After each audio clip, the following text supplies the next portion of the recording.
बड़ी खबर मैं आपको बता रही हूं। दिल्ली में पालम एयरपोर्ट पर हलचल बढ़ गई है। एम्बुलेंसेज और दिल्ली पुलिस की गाड़ियां एयरपोर्ट के भीतर गई हैं। एयरपोर्ट के बाहर सुरक्षा और बढ़ा दी गई है।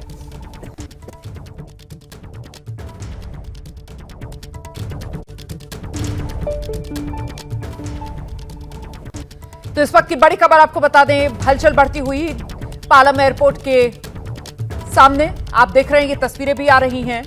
यहां पुलिस की गाड़ियां एयरपोर्ट के भीतर गई हैं, एम्बुलेंस एयरपोर्ट के भीतर गई है, दिल्ली पुलिस की गाड़ियां एयरपोर्ट के भीतर गई हैं और बाहर एयरपोर्ट की सुरक्षा और बढ़ा दी गई है। एयरपोर्ट के बाहर स्वॉट कमांडोज की टीम मौजूद है, दिल्ली पुलिस के जवान भी यहां तैनात हैं, सीआईएसएफ की यहां पर तैनाती।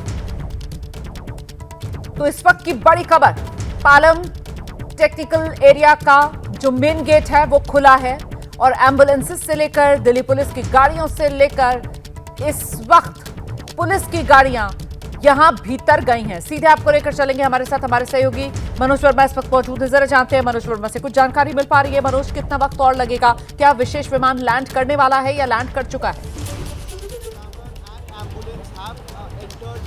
जी बिल्कुल, देखिए रोमाना, जो जानकारी मिल रही है उसके मुताबिक विशेष विमान जो है वो कभी भी लैंड कर सकता है। यही वजह है कि अभी जो दिल्ली पुलिस की 3 गाड़ियां हैं, यानी कि पूरा कॉन्वॉय था, वो अभी इसी एयरफोर्स स्टेशन के दरवाजे से अंदर दाखिल हुआ है, जिसके अंदर 3 इनोवा दिल्ली पुलिस की गाड़ियां थी। इसके अलावा एक जैमर कार थी और एक एम्बुलेंस भी उसके अंदर मौजूद थी। तो कहीं ना कहीं जो तैयारियाँ हैं वो लगातार अब बिल्कुल आगे की तरफ बढ़ रही हैं और जो जानकारी मिल रही है कि जो प्लेन है वो कभी भी लैंड कर सकता है और उसके बाद यहाँ से तहव्वुर राणा को एनआईए हेडक्वार्टर लेकर जाया जाएगा। तो उसी के मद्देनज़र जो तैयारियां हैं वो पूरी की जा रही हैं। हालांकि जो जानकारी हमें मिली है सूत्रों के मुताबिक बख्तरबंद गाड़ी में तहव्वुर राणा को लेकर जाया जाएगा, लेकिन जैसा कि हम सुबह से अपने दर्शकों को बता रहे हैं कि पूरी सिक्योरिटी के साथ उसको लेकर जाया जाएगा, जिसके अंदर स्वाट कमांडो तो मौजूद होंगे ही, साथ ही साथ दिल्ली पुलिस भी उस काफिले के साथ रहेगी। और यही वजह है कि अब यहाँ पर अचानक से जो हलचल है वो देखने को लगातार मिल रही है। मनोज जी, किसी भी आतंकवादी को लेकर अगर सुरक्षा बलों का किसी तरीके का कोई मूवमेंट होता है, उसी के तहत जो एसओपीज होते हैं, ये सब वही है जो यहाँ इस वक्त फॉलो किए जा रहे हैं। मनोज, रोमाना तस्वीरों में आप देख सकते हैं कि दिल्ली पुलिस की एक और गाड़ी है जो अब एयरफोर्स स्टेशन के गेट पर खड़ी हुई है। तस्वीरों में आप देख रहे होंगे कि ये एक चौथी गाड़ी है दिल्ली पुलिस की जो इस वक्त अंदर जा रही है। रोमाना, आप अपना सवाल दोबारा दोहराएंगे? बिल्कुल, मैं ये जानना चाह रही थी कि किसी भी आतंकवादी को लेकर अगर सुरक्षा कर्मी मूव कर रहे होते हैं, उनका जो मूवमेंट होता है उसके तहत जो एसओपी है वो ही यहाँ पर पालन होती हुई नजर आ रही है। जी बिल्कुल, देखिए एसओपीज ही पूरी की पूरी फॉलो की जा रही हैं। जिस तरीके से किसी भी आतंकी को या किसी भी बड़े गैंगस्टर को अगर कहीं पर ले जाना होता है तो दिल्ली पुलिस के स्वाट कमांडोज की जो गाड़ी होती है उसमें लेकर जाया जाता है। और यही वजह है कि जो स्वाट कमांडो की गाड़ी थी वो जो हमें सूत्र जानकारी दे रहे हैं कि सुबह से ही वो अंदर मौजूद थी। अब क्योंकि हलचल यहाँ पर तेज़ होने लगी है, लगातार जो दिल्ली पुलिस की और गाड़ियाँ हैं वो यहाँ पर पहुँच रही हैं, एम्बुलेंस अंदर पहुँची है। इसके अलावा एक जैमर कार जो है वो भी साथ में पहुँची है। जैमर कार के पहुँचने का मतलब ये है कि कोई कम्युनिकेशन रास्ते में अगर कोई उस कॉन्वे के साथ कुछ करना चाहे तो वो कुछ कर ना पाए, इस वजह से जैमर कार जो है वो यहाँ पर पहुंची है। तस्वीरों में आप देख सकते हैं कि दिल्ली पुलिस की जो पीसीआर वैन है वो भी अब हलचल करने लगी है। तो कहीं ना कहीं हम ये कह सकते हैं कि अभी थोड़ी देर बाद जो प्लेन है वो लैंड करेगा और तहव्वुर राणा को यहाँ से पूरी सुरक्षा के बीच, भारी सुरक्षा के बीच एनआईए हेडक्वार्टर लेकर जाया जाएगा। और अमूमन जब इस तरीके का मूवमेंट होता है तो जो आतंकवादी होता है उसे फिर किस गाड़ी में, वो जो बख्तरबंद गाड़ी हमने कुछ देर पहले देखी थी वो भी पालम टेक्निकल एरिया के भीतर गई है, क्या इस तरीके की बख्तरबंद गाड़ी में बिठाया जाएगा उसको?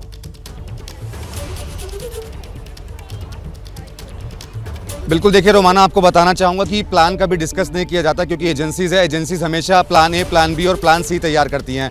तो हो सकता है कि जो काफिला पहले निकले उसके अंदर शायद तहव्वुर राणा को ना लेकर जाया जाए, हो सकता है उसके बाद कोई दूसरा काफिला निकले। इससे पहले भी हमने कई केसेस के अंदर देखा है कि जिस तरीके से छोटा राजन को जब लेकर आया गया था, तब जब यहाँ से एनआईए की टीम उसको लेने के लिए गई थी या और जो एजेंसीज उसको लेने के लिए गई थी, तब उसको भी जो एक डमी काफिला था वो पहले निकाला गया था और उसके बाद दूसरी गाड़ी के अंदर छोटा राजन को ले जाया गया था। तो हो सकता है कि एजेंसीज ने इस बार भी जो अपना प्लान है वो तैयार किया हो, प्लान ए, प्लान बी और प्लान सी भी हो सकता है। तो ये कहना बड़ा मुश्किल होगा कि कौन सी गाड़ी में उसको ले जाया जाएगा, लेकिन इतना ज़रूर है कि उसे बख्तरबंद गाड़ी में ही ले जाया जाएगा जिसके अंदर आतंकियों को या फिर जिसके अंदर बड़े गैंगस्टर्स को लेकर जाया जाता है। स्पेशल सेल के जो स्वाट कमांडोज की टीम है वो उसके साथ मौजूद रहेगी। इसके अलावा दिल्ली पुलिस की गाड़ियाँ मौजूद रहेंगी और जो जानकारी हमें सूत्रों से मिल रही है कि पूरे रूट को भी उस वक्त क्लियर कर दिया जाएगा। ट्रैफिक पुलिस को भी स्ट्रिक्ट इंस्ट्रक्शन दिए दिए जा चुके हैं कि जिस वक्त ये काफिला यहाँ से निकलेगा उस वक्त एनआईए हेडक्वार्टर तक रास्ते में कोई भी ना आए। तो कहीं ना कहीं अब दिल्ली पुलिस ने अपनी तैयारियां पूरी कर ली हैं और जो जानकारी हमें मिल रही है उसके मुताबिक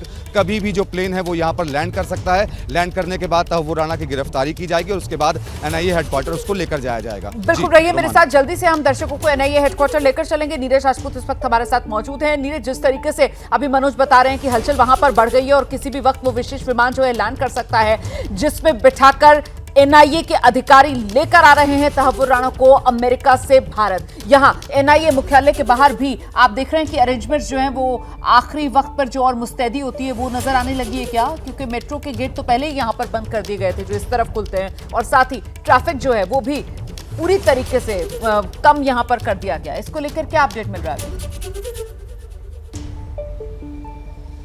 बिल्कुल रोमाना, जैसे कि मनोज ने बताया कि तैयारी चल रही है यहाँ पर भी। इस जगह जहाँ अभी हम हैं एनआईए हेडक्वार्टर के बाहर, बिल्कुल सामने बाहर ही ये हेडक्वार्टर है। और ये जो रोड है सीजीओ कॉम्प्लेक्स की, मैं बताता हूँ कि सिक्योरिटी किस तरह से अब इसमें प्लान जो चेंज करने की बात आ रही है। जो मेन रास्ता है जो पहले जवाहरलाल नेहरू स्टेडियम की तरफ से था, पहले वो बंद था, लेकिन अभी हम जो मीडिया की गाड़ियाँ थी वो यहाँ खड़ी हुई थी। यानी कि जो लोधी रोड है, लोधी रोड से जब एंटर करते हैं आप सीजीओ कॉम्प्लेक्स के अंदर तो वहाँ खड़ी हुई थी। लेकिन अब पुलिस ने यहाँ से, जो दिल्ली पुलिस की सुरक्षा है, उन्होंने सारी गाड़ियाँ यहाँ से, जितनी ओबी वैन है, मीडिया कर्मियों की गाड़ियाँ हैं, वो इस रोड से हटा दी हैं। मैं कैमरामैन अजीत से कहूंगा कि एक बार दिखाएं इधर बैरिकेड की दूसरी तरफ। और ये माना जा रहा है क्योंकि ये मेन रास्ता है यहाँ सीजीओ कॉम्प्लेक्स में एंटर करने के लिए। आप जब आते हैं एयरपोर्ट की तरफ से आते हैं तो जब एम्स सफदरजंग से, फिर आप सफदरजंग एयरपोर्ट और उसके बाद फिर लोधी रोड ले लेते हैं, यानी कि इंडियन हैबिटेट सेंटर के सामने से होते हुए, दयाल सिंह कॉलेज होते हुए, और फिर आप एंटर करते हैं सीजीओ कॉम्प्लेक्स में। तो सबसे पहले सीआरपीएफ, सीआईएसएफ और आईटीबीपी का हेडक्वार्टर पड़ता है और उनके ठीक सामने ये एनआईए का हेडक्वार्टर है। तो यहाँ इस रास्ते से ही लेके आया जाएगा, ये माना जा रहा है। जो हमारी बात हुई तो पुलिसकर्मियों ने कहा कि इस बारे में नहीं बता सकते, लेकिन ये रूट खाली करने के लिए कहा गया, यानी कि ये रोड पूरा खाली कर दिया गया है। ऐसे में ये माना जा सकता है कि तहव्वुर हुसैन राणा को इसी रास्ते से जो एनआईए है और दिल्ली पुलिस का जो काफिला सुरक्षा का घेरा जो लेकर आएगा वो इसी रास्ते से लोधी रोड से लेकर आएगा यहाँ सीजीओ कॉम्प्लेक्स में। जी रोमाना। और जैसा कि जानकारी मिल रही है कि गिरफ्तारी जैसे ही पालम टेक्निकल एरिया पर पहुंचेगा तहव्वुर राणा वहीं पर कर ली जाएगी नीरज उसकी। उसके बाद उसे यहाँ एनआईए मुख्यालय पर लाया जाएगा जहां पर आप मौजूद हैं, और यहीं एनआईए मुख्यालय में ही पहले मेडिकल करवाया जाएगा। तो डॉक्टर्स वगैरह की टीम भी अलर्ट पर है, यहीं मुख्यालय में ही मौजूद है। इसको लेकर कोई अपडेट मिल रहा है नीरज? बिल्कुल, देखिए जैसा कि हम लोग जानते हैं कि कितना बेहद संवेदनशील ये मामला है और बहुत ही हाई सिक्योरिटी, ये जो आरोपी है आतंकी है भले ही है, लेकिन ये बहुत हाई सिक्योरिटी में इसको लाया गया है। और ऐसे में और दूसरे देश से यानी कि अमेरिका से इसको लेकर आया जा रहा है। जवाब दीजिएगा आगे। मैं जरा एक बार फिर से दर्शकों को ये बड़ी खबर बता देती हूँ कि किसी भी वक्त पालम एयरपोर्ट पर पहुंच सकता है आतंकवादी तहव्वुर राणा। वो विशेष विमान जिसके जरिए जो एनआईए की टीम है, जो रॉ के अधिकारी हैं, वो लेकर आ रहे हैं तहव्वुर राणा को, वो विशेष विमान किसी भी पल लैंड कर सकता है। ये इस वक्त की बड़ी खबर है। पालम एयरपोर्ट पर तैयारियां तेज कर दी गई हैं। पालम एयरपोर्ट के भीतर एजेंसीज के बड़े अधिकारी पहुंच रहे हैं। दिल्ली पुलिस की करीब 4 गाड़ियां अभी तक भीतर जा चुकी हैं। इसके अलावा एम्बुलेंस भीतर जा चुकी है, वो बख्तरबंद गाड़ी भीतर जा चुकी है, और तो और जो जामर गाड़ी है वो भी भीतर जा चुकी है। ये तमाम गाड़ियां पालम टेक्निकल एरिया में भीतर जा चुकी हैं। और इससे आप अंदाजा लगा सकते हैं कि एक तरीके से ये वो कॉन्वॉय की पूरी गाड़ियों की फहरिस्त है जिसके जरिए पालम टेक्निकल एयरपोर्ट से लेकर आया जाएगा आतंकवादी तहव्वुर राणा को पूरी मुस्तैदी में एनआईए हेडक्वार्टर, जहां पर हमारे सहयोगी नीरज राजपूत इस वक्त मौजूद हैं। जी नीरज, जवाब दीजिए। बिल्कुल, क्योंकि ये हाई सिक्योरिटी में लाया जा रहा है इसको, तो जितने भी लीगल प्रोसेस हैं वो पूरा करना होता है, क्योंकि वहाँ अमेरिका से एक्सट्रेडिशन करके लाया गया है, इसको प्रत्यार्पण करके लाया गया है। तो यहाँ जब आएगा तो उसकी अरेस्ट फॉर्मल तरीके से की जाएगी और जितनी भी लीगल कार्रवाई हैं वो पूरी होंगी। क्योंकि आप जानते हैं कि 24 घंटे करीब हो चुके हैं, उसको वहाँ से चले हुए हो चुके हैं, तो मेडिकल कराना जरूरी होता है। तो मेडिकल जरूरी होता है किसी भी आरोपी का, तो वो यहाँ मेडिकल कराया जाएगा, एनआईए हेडक्वार्टर में किया जाएगा, डॉक्टर्स के सामने कराया जाएगा। तो ये सारी पूरी प्रक्रिया होगी और फिर उसके बाद अगर चाहेगी एनआईए तो उसको जुडिशियल मजिस्ट्रेट यानी कि जो ड्यूटी मजिस्ट्रेट, क्योंकि आज अवकाश है तो इसलिए ड्यूटी मजिस्ट्रेट के सामने पेश कर सकते हैं, या फिर कल जब फॉर्मल कोर्ट खुलेगी तब उसको। एबीपी गंगा, खबर आपकी, जुबान आपकी।